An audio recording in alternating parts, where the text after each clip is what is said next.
جو 2013 کے انتخابات تھے اس میں عمران خان صاحب باقی جماعتوں کے ساتھ کلیکٹیولی اگر بناتے تو وہ نون لیگ سے زیادہ ووٹ بنا کر کھڑے تھے کہ آپ ان کو گورنمنٹ دے دیتے. ایسا نہیں ہوتا بھائی. ہارے ہوئے لوگوں کو جوڑ کر آپ, تو پھر آپ اگر وہ ووٹنگ کی ریشو کے اوپر اور ووٹ کاسٹ کے اوپر گورنمنٹس بنانی ہے تو پھر امریکن طرز کو پریزیڈنشل سسٹم لائیں. اچھا وہ بھی لے آئیں گے ویسے بائی دی وے, یہ بھی میں آپ کو بتا دوں, وہ بھی کسی اور طریقے سے لایا جائے گا. تو یہ کہتے ہیں کیا ریاست پر چڑھ دوڑنا عشق عمران ہے؟ آپ نے ٹھان کر رکھا ہوا ہے کہ میں عمران خان سے ملوں تو کابینہ بناؤں گا. اختیار ولی نے یہ ٹانٹ کی ہے کس کے اوپر؟ سہیل آفریدی صاحب کے اوپر. پی ٹی آئی کے جن لوگوں نے 9 مئی کیا ان کو ریاست پاکستان سے معافی مانگنی ہوگی. عشق عمران بامقابلہ عشق پاکستان ہے اور جیت عشق پاکستان کی ہوگی. یہ اختیار ولی صاحب کے جملے ہیں. پھر کہتے ہیں سہیل آفریدی 9 مئی کو کور کمانڈر کے گھر پر حملہ کرنے میں ملوث ہیں. اب اس کا جواب جو ہے سہیل آفریدی صاحب بڑے طریقے سے دے سکتے ہیں. ان کی جان کو خطرہ بھی ہے, اس میں بھی کوئی شک نہیں ہے. انہیں بہت ساری چیزوں کو ہیڈ آن بھی لے لیا ہے, اس میں بھی کوئی شک نہیں ہے. اور ساتھ میں یہ بھی میں آپ کو بتاؤں کہ سہیل آفریدی صاحب کو میں نے پہلے دن آتے ہی جب وہ جس وقت وہ نومینیٹ ہوئے مشورہ دیا تھا کہ آپ کو پھونک پھونک پر چلنا ہوگا کیونکہ آپ کے لیے چیلنجز کوئی اتنے کم نہیں ہوں گے, چیلنجز بڑھتے جائیں گے. لیکن ایک بات ہے, وہ یہ ثابت ضرور کر چکے ہیں کہ وہ علی امین گنڈاپور سے زیادہ ایکٹیو اور خان صاحب کے زیادہ ٹرسٹڈ لائل کارکن ہے, جس کی وجہ سے ان کو چنا بھی گیا. اب دیکھتے ہیں کہ آنے والے جو چیلنجز ہیں اس کو کس طرح سے سہیل آفریدی صاحب ٹیکل کرتے ہیں. 1 word for Sohail Afridi comments میں, میکسیمم ورڈ سہیل آفریدی کے لیے, جس کے خلاف سسٹم اس طرح سے کھڑا ہو گیا ہے, یعنی سرکار اس طرح سے کھڑی ہو گئی ہے کہ سرکاری ٹیلی ویژن جیسے ذرائع کا بے دریغ استعمال کیا جا رہا ہے. اور اگر غلط ویڈیو چلی ہے تو اس کے اوپر پی ٹی آئی کیا پرومپٹ جواب دے گی یا اس کے اوپر کوئی کیس کرے گی, آنے والے چند دنوں میں ہم دیکھیں گے. اچھا, نتائج آنا شروع ہو گئے.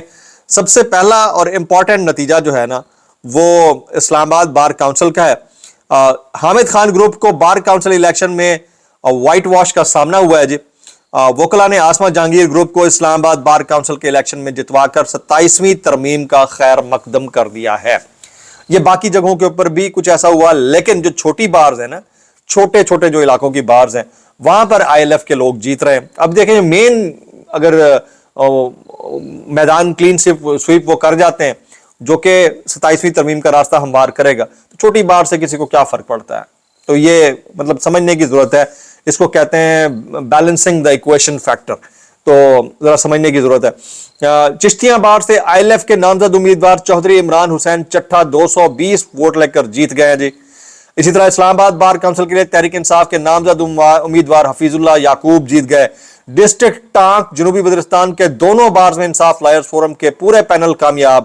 اچھا, اس کے علاوہ لاہور بار کونسل کے انتخابات میں ووٹوں کی گنتی کا عمل اس وقت بھی جاری ہے. As of now as we speak, جب یہ ریکارڈ ہو رہی ہے ویڈیو, ابھی تک عمل جاری ہے, لیکن ہو سکتا ہے تھوڑی دیر بعد اس کا بھی کوئی نتیجہ نکلا ہے. میاں والی سے پنجاب بار کونسل میں پی ٹی آئی کے امیدوار کی جیت جی. اسلام آباد بار کونسل کا الیکشن راجہ علیم عباسی اور ان کے گروپ نے جیت لیا ہے. 5 سیٹوں میں سے 3 میں کامیابی حاصل کر لیا. علیم عباسی اسلام آباد میں اعظم نذیر تارڑ اور احسن بھون گروپ کی قیادت کر رہا ہے. تو یہ اب آپ کو سمجھنے کی ضرورت ہے کہ گیم کہاں چل رہی ہے. راجہ علیم عباسی, عبد الرحمان باجوہ, ظفر کھوکھر, حفیظ اللہ یعقوب ممبر اسلام آباد بار کونسل بن گئے ہیں, اور 5ویں سیٹ کے لیے آصف عرفان اور اشرف کے درمیان مقابلہ جاری ہے. اسلام آباد بار کونسل کے آج ہونے والے الیکشن میں ابتدائی نتائج کے مطابق, وہ اب سارا میں آپ کو بتا چکا ہوں کہ کیا ہوا. تو یہ بار کونسل کے نتائج ہیں. پھر میں وہی بات کروں گا, جو مین سیٹ ہے وہ میٹر کرتی ہے, جیسے پرائم منسٹر کی سیٹ ہے سب کو پتا ہے. تو اگر 2-3 ایم پی ایز یا 8-10 M P As P T I کو بھی دے دیے تو اس سے کوئی فرق نہیں پڑتا. تو آپ سمجھیں ذرا. اچھا جی, سہیل آفریدی صاحب نے اپنی جو کابینہ ہے ان کے قلمدان ان کو سونپ دیے ہیں.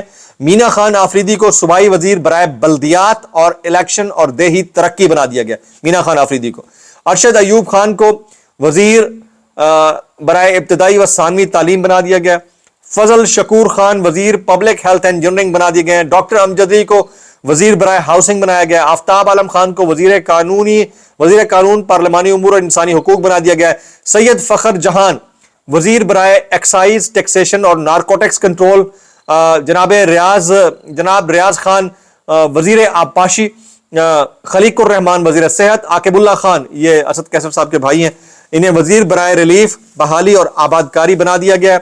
جناب فیصل خان ترکئی کو وزیر برائے محنت, اور مزمل اسلم کو مشیر خزانہ. تاج محمد رند کو مشیر کھیل, اور شفیع جان معاون خصوصی برائے اطلاعات بنا دیے گئے، بیرسٹر سیاف صاحب کا بھی پتہ کاٹ دیا گیا ہے۔ تو یہ آج کی ڈیٹیلز آ رہی ہیں کچھ۔ اچھا، بھیرا سے تاترین آ رہی ہے، بھیرا سے ILF کے نامزد امیدوار ہے سجاد حیدر گوندل، وہ فتح یاب ہوئے ہیں۔ چنیوٹ سے تحریک انصاف کے امیدوار ملک غلام عباس نسوانہ کامیاب ہوئے۔